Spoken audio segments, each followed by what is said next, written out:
This is what we about to talk about now. My girl Candace Owens.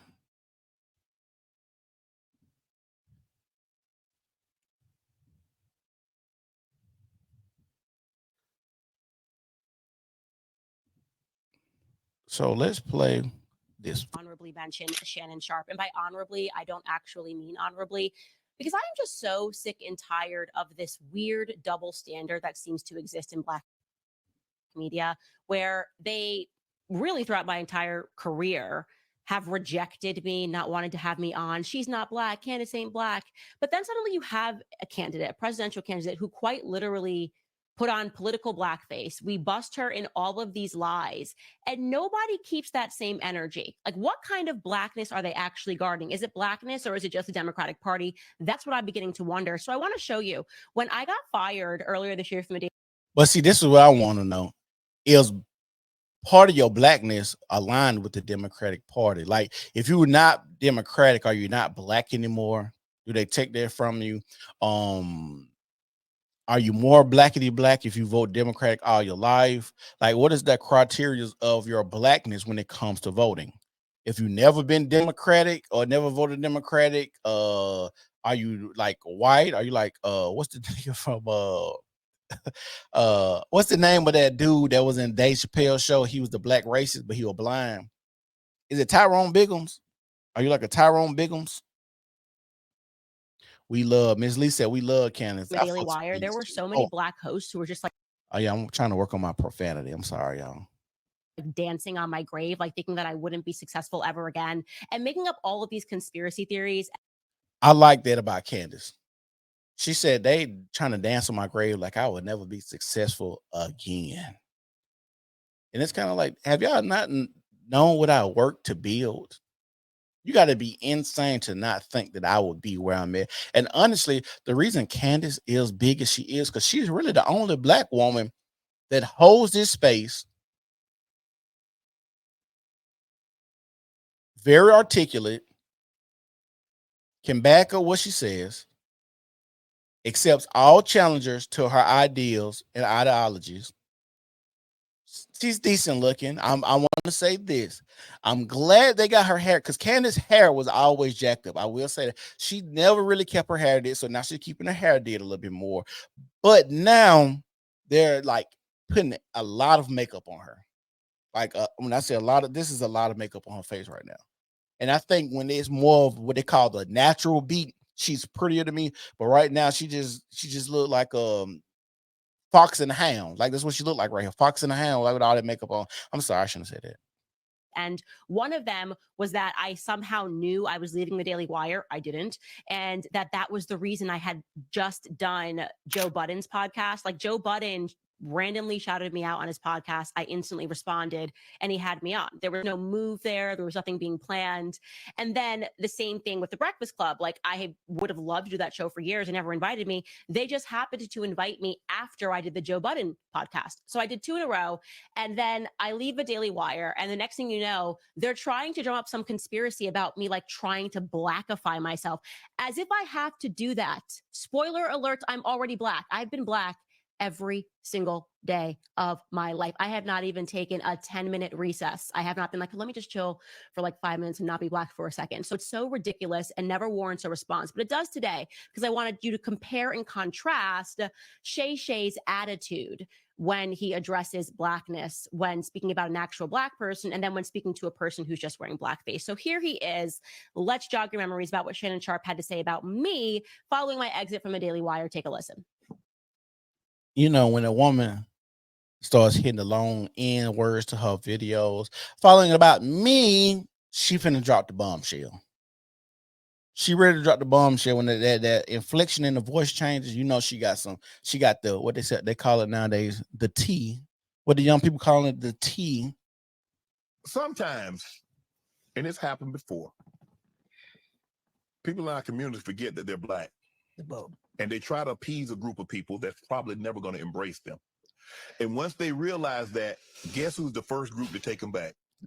I don't know her. You know, I ain't say nobody's name, Amanda. I literally don't know her. You don't even know.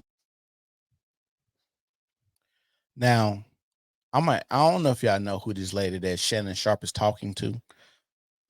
Her name is Amanda Seales. Amanda Seales is another woman who seems to struggle with her blackness and being in these spaces. She's another woman that was on Insecure, and nobody has anything good to say about her while working with her on this show. A show full of nothing but Black women. For him to have this conversation with her, and the reason that he's having this conversation with her, because it was off of the backs of something that she did or said. I think she said something about Issa Rae, if I'm not mistaken. So for him to have this conversation with her, and this is a person that struggles with her blackness and her identity and what she fits in, this is a crazy conversation and the wrong person to have it on. Now, I do know this about Shannon Sharpe. He's a passive aggressive person. So he does little shit like this. If he doesn't like something, now he wants to have the conversation with someone else. And Candace would be more than willing to go on his podcast to have a conversation about the things that they disagree on. Who I'm talking about? I don't know. How you know who I'm talking about? But we've seen this happen before. Rest his soul, O.J. Simpson. You know, he had the famous quote, "I'm O.J., I ain't black." Nigga, y'all didn't take no O.J. Simpson back. Did niggas take O.J. Simpson back, or was they still talking about, damn, I can't believe O.J. Simpson got away with murdering 2 people, 2 white people in that? Come on now. Y'all did black people take OJ back? Did we say, come here, OJ, let me give you a hug and pat on the back? We know you fucked up, but come on, we got you. No, that did not happen. That did not happen whatsoever. People were still shocked that OJ still was doing the same stuff that he was doing and getting away with it. Even when he tried to steal his stuff back that they sold from his house and then went to prison over stealing his own stuff. Niggas could not believe that was happening, that he was moving the way that he moved. Also, people forget OJ was beloved by a lot of people before the whole murdering thing. People love, he was acting, he was dancing, he was everywhere. He was at balls, he was throwing these big extravagant parties. Like, I don't know, like, people loved OJ. And OJ was smart to not play the black card. Same thing with Michael Jordan. Michael Jordan, they asked him about who he votes for, if he's Democratic or Republican. He said, I'm not going to speak on either one because everybody buys shoes. Why would you alienate yourself if you're selling a product or something like that? At that time, these times where people did not come out with what party that they aligned with.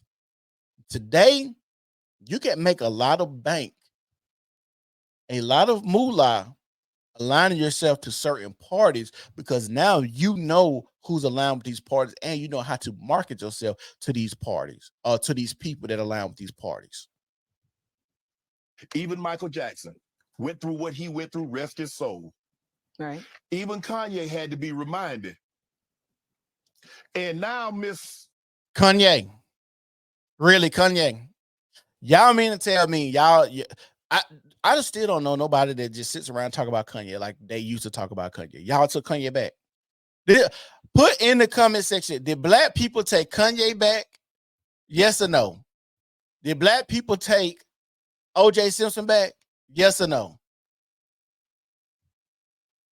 I still think those people, if O.J. was still alive, he would still be an outcast. Because one thing I notice about black people and the black community is jealousy.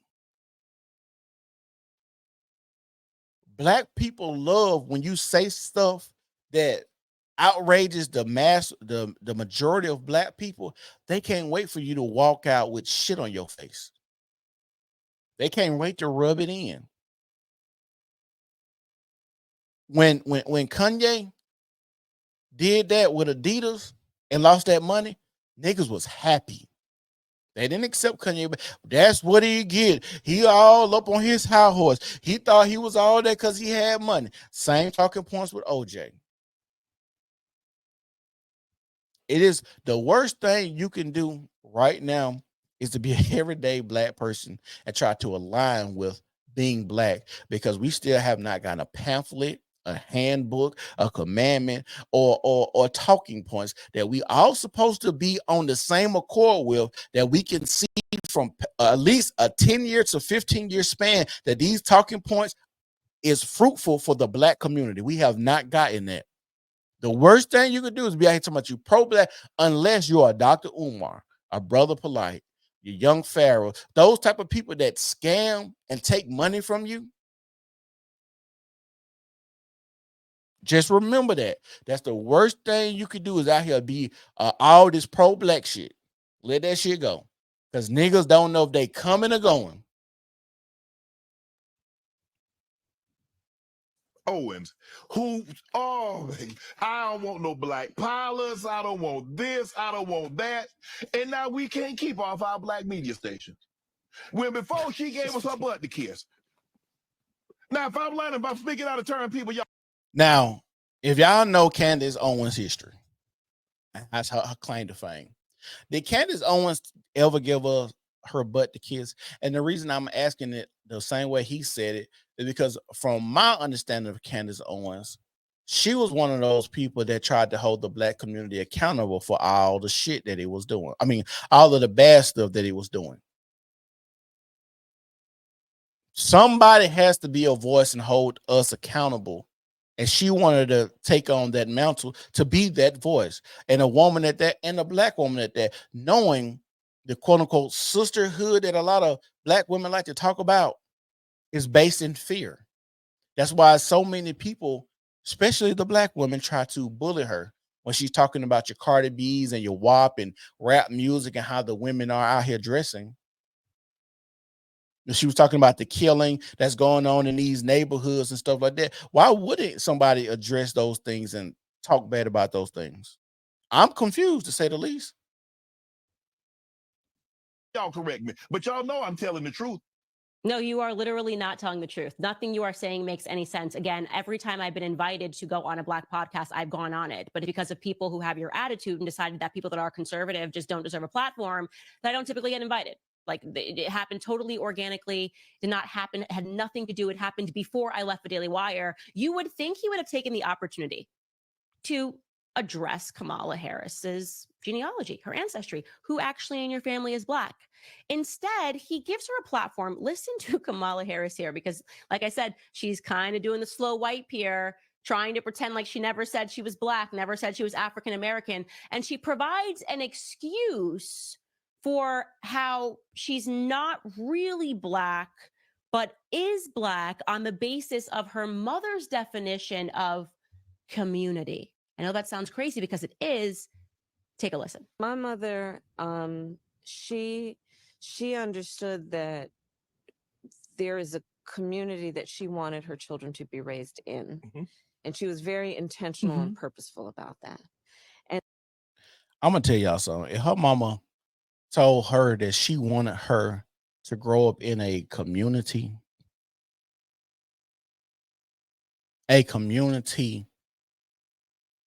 where when Tupac was making, I forgot. Tupac wasn't making music at that point in time. Maybe the black community was all right when she was growing up, because I forgot this lady is 60 years old. And so I always say to people, even when I took the stage as the nominee for the Democratic nomination, that, you know, there is the family that you have by birth. Okay. And there is also the family you have by love. No. And they're equally family. Yes.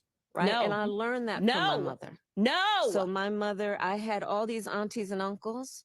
My Uncle Sherman, who was one of the first black. Forsaken said they can't take your black card, but you still won't have skin protection, LL. But it's all about the way we carry ourselves. I agree. And if you ain't carrying yourself in a degenerate manner, twerking with your ass out and stuff like that, then it's hard for the women to relate to you. I know women who grew up in they have great family backgrounds, and they always talk about how they get around other black women, and these black women have these conversations, and she'll say, that's not right. And the women will look at her crazy. For instance, like becoming a baby mama. She said she told them, I don't want to be nobody's baby mama. Or why would I do that to myself? She said they're looking at her crazy, like she the one don't know what she's talking about. She said she told them, I listen to how y'all talk about y'all baby daddies. Why would I want to sign up to do the same thing? Same thing when you a black man. Now you got to be a thug gangster out here, shoot 'em up, bang bang, out here like you living like you in a John Wayne movie. It's crazy that we're out here, and this is what the black community is boiled down to now. A whole bunch of degenerate stuff where black women are the face of killing kids, and wonder why the black community is the slowest growing population that is. Men to graduate from Berkeley School of Law, who, when we were young girls, sat us down and taught us how to play chess, because Uncle Sherman said, you need to understand how the chessboard works, because that's the way the world works. They're going to be different players with different moves, and you need to see the whole board. My mother raised us around, like my auntie Chris, who went to Howard in the 50s and pledged Alpha Kappa Alpha. And she was one of my incredible role models growing up. And that was one of the big reasons I wanted to go to Howard University and pledge Alpha Kappa Alpha. Those are some of the lessons that I've learned from my mother, and I try to also share with people. I mean, just look at him. How does that not register to Black America as an absolute fraud? Like, where is that same energy? He's like, yeah, that makes total sense. When, and it's not your family, but it is your family. He's like, yeah, just lapping it up. Hey, Shannon Sharpe is what we call her. If you from the South, you know what I'm about to say. Shannon Sharpe ain't nothing but a hick. This really all it is. Nigga, you supposed to tote that motherfucking tater and got your money and moved out of the way. Mason Cameron brought OJ back, but just them. Did they really bring him back, or was that just like a viral moment? Because, right when they brought him back, he was making like, he said something about, I don't feel safe because I think I'm around the person who did the murder. Like he was doing like weird shit and saying weird stuff. So, for shock value, them having conversations with OJ, it's just them trying to get clicks and views. It's not really like they're trying to usher him in and be like, oh, OJ need to be on the show. I think he was on there like once or twice. Then he died like shortly after that. Y'all make sure y'all like the video. Make sure y'all share the video. Just lapping it up and accepting whatever she says. Why?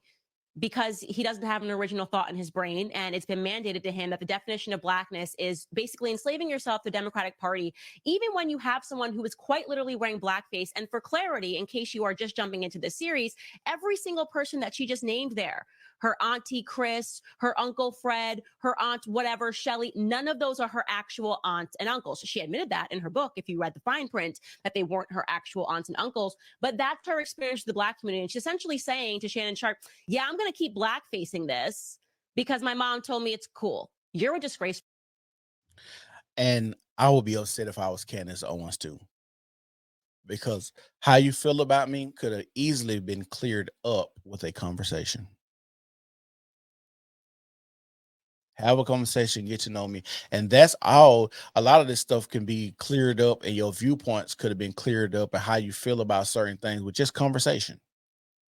Conversation rule the nation. But we don't want to get too close to people, or we pick sides too fast, or we trying to make money off beef, because we know, just like Love and Hip Hop, niggas love shit like Love and Hip Hop. So I'd rather beef with you instead of work with you.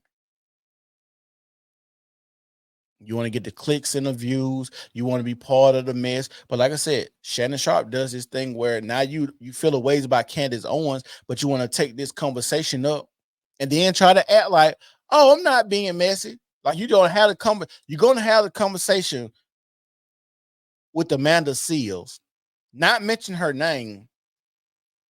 Like Candace Owens is not like a popular name. Like you and her probably didn't have a conversation before y'all got on the podcast about what y'all was gonna talk about, and then now you're gonna mention her name. But why didn't you just continue to have these conversations without mentioning Candace Owens' name? For that. You really are a disgrace for your treatment of somebody who's actually black when weighed against your treatment of somebody who has been wearing political blackface simply because she wants votes from people that she perceives as stupid. And by the way, you are playing the part there, Shannon Sharpe, of being an idiot. Yeah. Oh, I was talking about Candace Owens. So Club Shay say you are Club Nay Nay in my book. You absolutely, you suck for that. But I will say to you, because I'm always open to having a conversation, I will have a conversation with you. You've never invited me. How could a person who never invited me onto their show make that statement? Is it not just absolutely ridiculous? I agree with you, Candace Owens. It is ridiculous. It's ridiculous. Crazy. Y'all make sure y'all like the video. Make sure y'all share the video. I want to tell everybody thank y'all for rocking with me, tuning in today. It's been a good show. Hold on, I got something else. Let's see what else I got on here.